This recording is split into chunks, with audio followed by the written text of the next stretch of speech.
விவசாயிகள் அனைவருக்கும் வணக்கம்.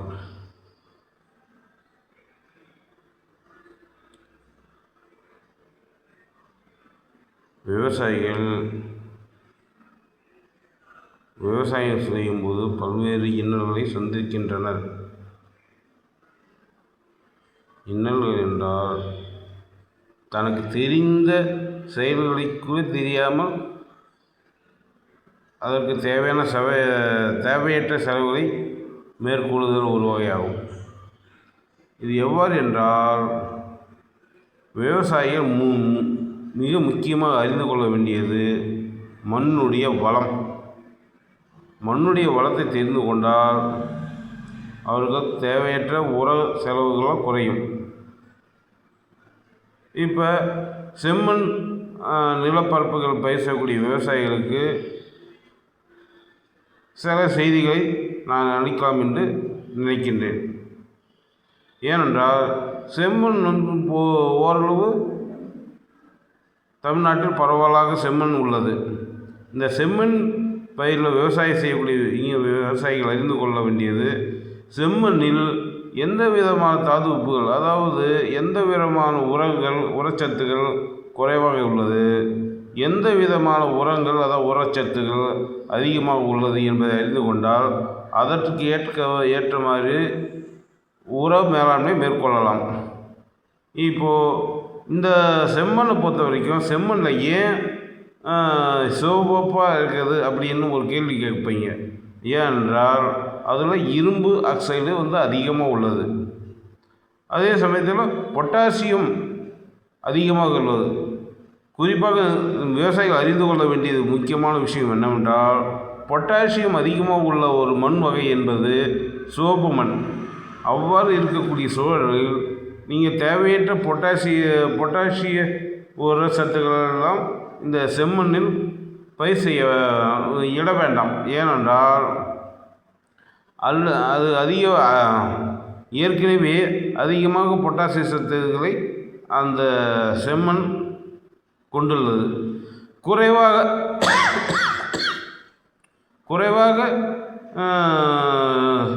உரச்சத்துக்களான nitrogen, phosphorus, calcium, magnesium, carbon இவையெல்லாம் குறைவாக உள்ளது. இப்போ கார்பனை பொறுத்த வரைக்கும் ஹியூமஸ்ன்னு சொல்லுவாங்க. அதை எப்படி நம்ம சரி செய்யலாம், இதை எப்படி சீர் செய்யலாம், இந்த மாதிரி உள்ளது. அதே மாதிரி பார்த்தீங்கன்னாக்க இங்கே லைமும் கம்மியாக தான் இருக்குது. அதனால தான் இந்த செம்மண்ணை பொறுத்த வரைக்கும் குறைவான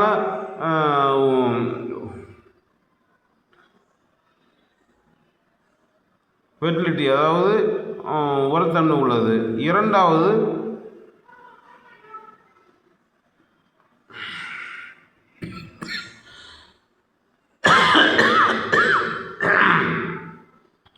அசிடிட்டி என்னது, அமிலத்தன்மை உள்ளதாக இருக்குது. இந்த அமிலத்தன்மை போக்குவதற்காக தான் நம்ம லைம் அப்படின்ற சுண்ணாம்பை சேர்த்தோம்னாக்க அது அமிலத்தன்மை போயிடும். இப்போ மீதி அனைத்தையும் என்பிகே சரியான விகிதத்தில் சரியான நேரத்தில் முறையாக ஒரு நிலையான தன்மையாக நம்ம பயன்படுத்தி செஞ்சோம்னா இதில் நிறைய பயிர்கள் செய்யலாம். இப்போ இதெல்லாம் பார்த்தீங்கன்னாக்கா இங்கே ஒரு முக்கியமான இயற்பியல் காரணங்கள் இருக்குது.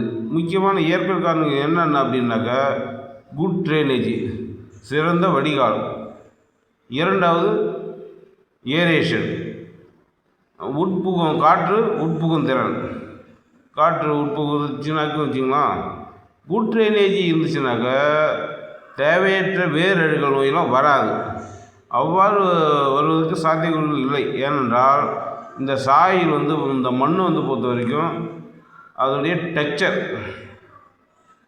அது கோர்ஸ், கொஞ்சம் மண் துகள் பெருசாக இருக்கும். அதனால் ஒரு துகளுக்கும் இன்னொரு துகளுக்கும் இடையில் ஒரு போர்பேஸ் இடைவெளி இருக்கும். அந்த இடைவெளி மெகா போர்பேஸ்ன்னு சொல்லுவாங்க.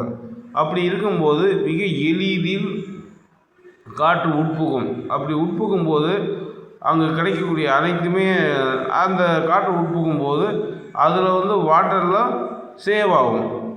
தேவையற்ற இந்த மண் தேங்கும் திறன் குறையும். மண்ணில் வந்து தண்ணீர் தேங்கும் திறன் குறையும். தண்ணீர் தேங்கும் திறன் அதிகமாக இருக்க சூழலில்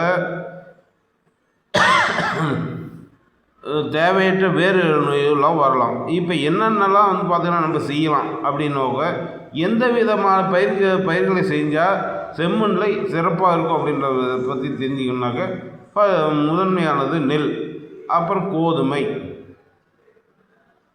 தெரிஞ்சுக்க, அப்புறம் கரும்பு, அப்புறம் பயிர் வகைகள், அப்புறம் சிறுதானியங்கள், சிறுதானியங்களுக்கு பிறகு எண்ணெய் வித்துகள் மற்றும் பருத்தி வகைகள், இதெல்லாம் கொஞ்சம் ஓரளவு நல்லா சிறப்பாக செய்யலாம். அதே சமயத்தில் பழ வகைகளை பொறுத்த வரைக்கும் எலுமிச்சை, மாம்பழம் அதாவது மாமரம், இவைகள்லாம் சிறப்பாக செய்யலாம்.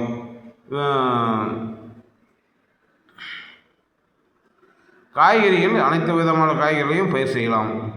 இப்போ இதில் வந்து சில விஷயங்கள்லாம் நம்ம என்னென்ன செஞ்சோம்னாக்கா இந்த குறைபாடுகளை நிவர்த்தி செய்யலாம் அப்படின்னாக்கா, ஆர்கானிக் மென்யூர் வந்து கம்மியாக இருக்குது, அதாவது ஹியூமஸ் கம்மியாக இருக்குது அப்படின்றதுனால நம்ம கரிம உரங்களை பயன்படுத்தலாம். கரிம உரங்களை பயன்படுத்தினா அதை நம்ம சரி செய்யலாம். அந்த குறைந்த கார்பன் கம்மியாக இருந்தனால அதை நிவர்த்தி செய்வதற்காக அதாவது கரிம உரங்களை பயன்படுத்தி கொள்ளலாம்.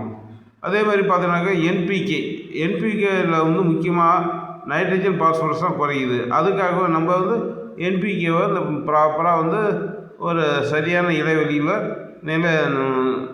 எப்போது கன்சிஸ்டண்ட்டாக ஒரு இதில் தொடர்ச்சியாக அவ்வப்போது சரியான இடைவெளியில் அப்ளை பண்ணிக்கிட்டு இருக்கணும். அப்படி செய்யும்போது இந்த என்பி பிரச்சனை சரி செய்யப்படும்.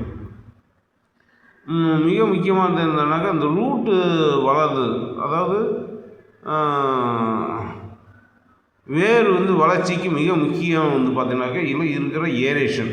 இந்த ஏரேஷன் இருக்கிறதுனால தான் மிக எளிதாக அந்த ரூட் கேப் வந்து பாதிக்கப்படா வண்ணம் ஒவ்வொரு ரூட்லேயும் கேப்னு இருக்கும்.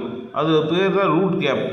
அது வந்து ஊடுருவி செல்லும். அது ஏன்னாக்கா அது இருக்கிறதுனால தான் வேருடைய நுனிப்பகுதி பாதிக்கப்படாமல் இருக்குது. அப்படி இல்லாமல் ரூட் கேப் இல்லைன்னு வச்சுங்களேன், அந்த வேர் வந்து சரிவர ஊடுருவாமல் ஒரு குறிப்பிட்ட இடத்துலேயே வந்து நின்றுடும். அதனால் பயிருடைய வளர்ச்சி தடைப்படும். இந்த ரூட் கேப் தான் மிக முக்கியமானது. ஒருடைய தாவரத்திற்கு ரூட் கேப் முக்கியம். இப்போ ஏன் இந்த செம்மண்ணை பொறுத்த வரைக்கும் ரூட் கேப் வந்து மிக எளிதில் சென்று எளிதில் வளர்ச்சியடையும். ஏனென்றால் அங்கே சிறந்த காற்றோட்ட வசதி உள்ளது. அதே போல் சிறந்த இதெல்லாம் வந்து பார்த்திங்கனாக்கா இந்த விவசாயிகள் இந்த இதெல்லாம் தெரிஞ்சுக்கிட்டாங்கனாக்கா, உங்களுடைய செம்மண் பரப்பில் உள்ள விவசாயிகள் இந்தந்த பயிர் செஞ்சு நான் சொன்ன மாதிரி செஞ்சோம்னாக்க உங்களுடைய வருமானம் மிக அதிகமாகும். அதே சமயத்தில் உங்களுடைய சமுதாயத்தினுடைய நீங்கள் அனைவரும் போட்டி போடக்கூடிய நிலைமையை உருவாக்கி கொள்ளலாம் என்பதை தெரிவித்துக் கொண்டு நன்றி கூறி விடைபெறுகிறேன். நன்றி, வணக்கம்.